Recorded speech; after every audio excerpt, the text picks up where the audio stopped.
Our second reading is from the book of Genesis, chapter 22. God put Abraham to the test. He called to him, "Abraham." "Here I am," he answered. Then God said, "Take your son Isaac, your only one, whom you love, and go to the land of Moriah. There you shall offer him up as a holocaust on a height that I will point out to you." Early the next morning, Abraham saddled his donkey, took with him his son Isaac and 2 of his servants as well, with the wood that he had cut for the holocaust, and set out for the place which God had told him. On the 3rd day, Abraham caught sight of the place from afar. Then he said to his servants, "Both of you stay here with the donkey, while the boy and I go over yonder. We will worship and then come back to you." Thereupon Abram took the wood for the holocaust and laid it on his son Isaac's shoulders, while he himself carried the fire and the knife.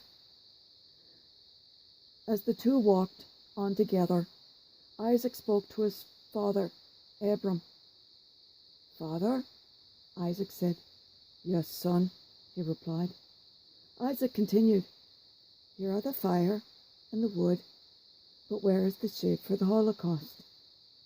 "Son," Abram answered, "God himself will provide the sheep for the holocaust." Then the two continued going forward. When they had come to the place of which God had told him, Abraham built an altar there and arranged the wood on it.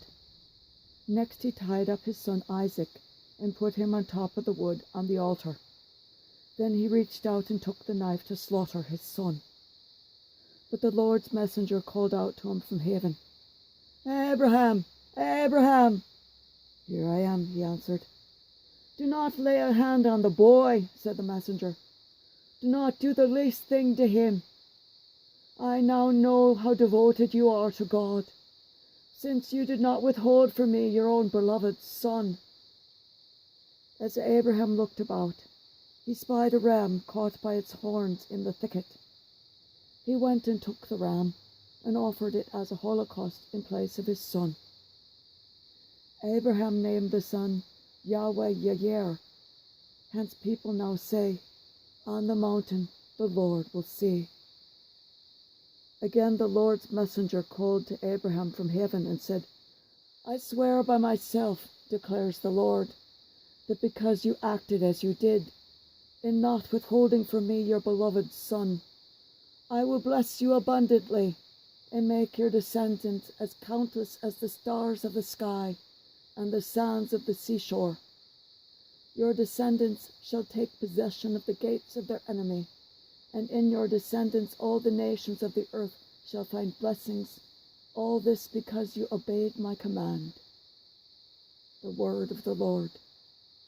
Thanks be to God.